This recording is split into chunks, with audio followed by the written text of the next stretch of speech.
Blankets, headphones, and chamomile tea. Jesus, my bed, and me. Discoveries of a chronically fatigued Katy. So this blog is a bit different because I have a specific audience in mind, but please feel free to listen in. Much of the time, I feel the things Jesus is drawing my attention to are helpful for all of us, and I want to share them out like handfuls of treasure for whoever wants to collect them. But this one is a little different. I sort of want to put a light here in a dark cave, because when I came to that place myself, I didn't really know where I was. It took me a while, but I did find lights there that people had left for me. The nature of chronic illness is that most of us are limited in ways that make it difficult to connect with each other. But it was in books and writing and messages from people who had gone before me that I was able to find some light to illuminate the new place I was in. Thank you to all who left lights for me. And this is for you. You who have newly found that you have the stucks. You who are wrestling with it, and of course, my forgetful self. Firstly, I am so sorry. It is horrible. The descent is particularly tough if you don't feel like you've reached the bottom yet. I have chronic fatigue. I know, a proper diagnosis from a real doctor, and that took a long time. Maybe you have something else. Maybe you are as yet unlabelled. I cannot tell you what your experience will be or of the experiences of others. I can only tell my story and hope that it can provide a little light for your own. The first few months of descending into this dark and secret place was so confusing. My body was suddenly not responding to sleep and coffee the way it should. There was no return from tiredness, each day only further adding to the previous day's tiredness. My body was learning a new leaden weight, and my thoughts were blurring together. Emotionally, I was scrabbling frantically to avoid and retreat. I was determined to resist this horrible physical change whatever way I could. Denial, fighting by trying to get well, finding an explanation so I could control it and fix it. The last thing I wanted was to listen to my body or to accept that I didn't know what was going on or how long it would last. Obviously, all those reactions are sensible and reasonable in the face of what I saw as a big, fat brick wall. Perhaps we have to go through these things as humans. I was so scared of being ill and what that would mean for me. But if you are facing a brick wall of stuckness, here are some things I have found on the other side. Watching the world pass by. First of all, it's not a brick wall. It is an underground world. One of the things I have found hardest about my walk with chronic fatigue is the invisibility of it. I can feel forgotten by the world, left out of all the things that I classically think of as good about my life. At the start, as the initial tired edges became a whole tired reality, I started missing more and more things that I enjoyed, and eventually I was missing out on everything. Days out, playing with my children, reading. Eventually, even my ability to have a conversation with Sam with any coherent sentences disappeared. My ability to pray, my ability to get out of bed. That's the full stucks. And it felt like a kind of death. A death of all the stuff I loved and enjoyed and wanted to use to create my life. But I'll tell you what I found. I found Jesus there. I found that Jesus doesn't need a world to give you everything because he has everything inside him. I found that there was a secret world I had never fully explored before. He gave me the whole world in himself. Practically, this looked like a lot of daydreaming with little else I could manage. But Jesus was with me in my dreams, and my heart was lifted in a way that no cliche or positive thinking could do. Psalm 139 says, "If I make my bed in the depths, you are there. Secondly, being no good to no one. You are not less when you are doing less. This is incredibly easy to believe in theory, but incredibly painful to hold on to in my weakness.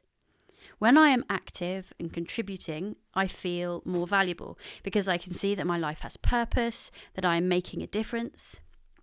This is good. But God doesn't ever change his view on my value. My performance or contribution is irrelevant. His love is the only perfectly unconditional love in the history of time, as we see over and over and over again in the Bible. If we are faithless, he remains faithful, for he cannot disown himself, it says in 2 Timothy 2:13. If he changes his mind, he self-combusts. What we do doesn't affect his love. He is beautifully, perfectly immovable. His love is as solid as a rock. So he isn't half as bothered by me lying in my bed as I am. He hates that I hate it, but he isn't worried about my failure to do anything useful. He likes being with me. It is good to learn this. It takes the pressure off. It is probably the thing I struggle most to believe and hold as I get a smudge of energy back. Straight away, off I race to do something. That's great, but it doesn't change how God sees me.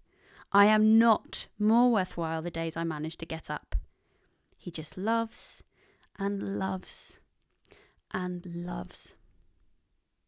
So we can just enjoy being loved under the blanket or not.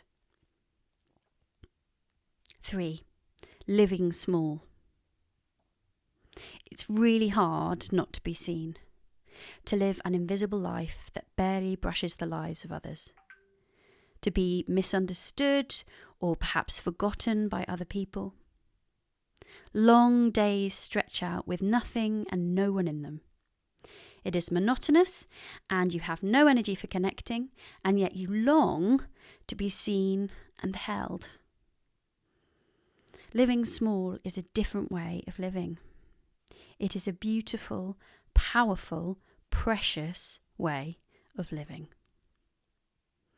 This is probably my favourite verse for dealing with my chronic fatigue syndrome. The boundary lines have fallen for me in pleasant places. Surely I have a delightful inheritance. I will praise the Lord who counsels me. Even at night my heart instructs me. I have set the Lord always before me. Because he is at my right hand, I will not be shaken. Psalm 16, verse 6. Don't get me wrong. Being too tired to go downstairs is horrible. It is not pleasant. But God can make a bed, a sailing boat, and a tomb the beginning of a whole new world. This is a resurrection miracle, not just a silver lining. This is not me gilding a cage. It's not a cage. It's his hand. What God did for me, is doing for me, is teaching me to spend time with him in deeper ways than I have ever known before. How to do things that lovers do, like silence and staring. These are the deep things. Like a pebble thrown into a lake, the ripples on the surface are small and maybe my life looks insignificant or even absent. But the movement is all in the deep. 4, all by myself, on my own. As well as learning a bit more about how to be held, learning a bit more about how to be loved in this quiet place, I have also come face to face with someone I used to avoid. Me. For me, this is one of the hardest things of all. It is also one of the places I have experienced the most healing. I didn't really like myself before I got sick. I often don't like myself now, but we are talking. And I'm listening to those parts of myself that I had locked away. And I've discovered in embracing my inner bad guy that God really likes her. God isn't looking for my perfection. He's looking for me. For my whole imperfect, weak, confused, doubtful self. So I'd better let her be seen so she can be loved too. Being on your own a lot is hard.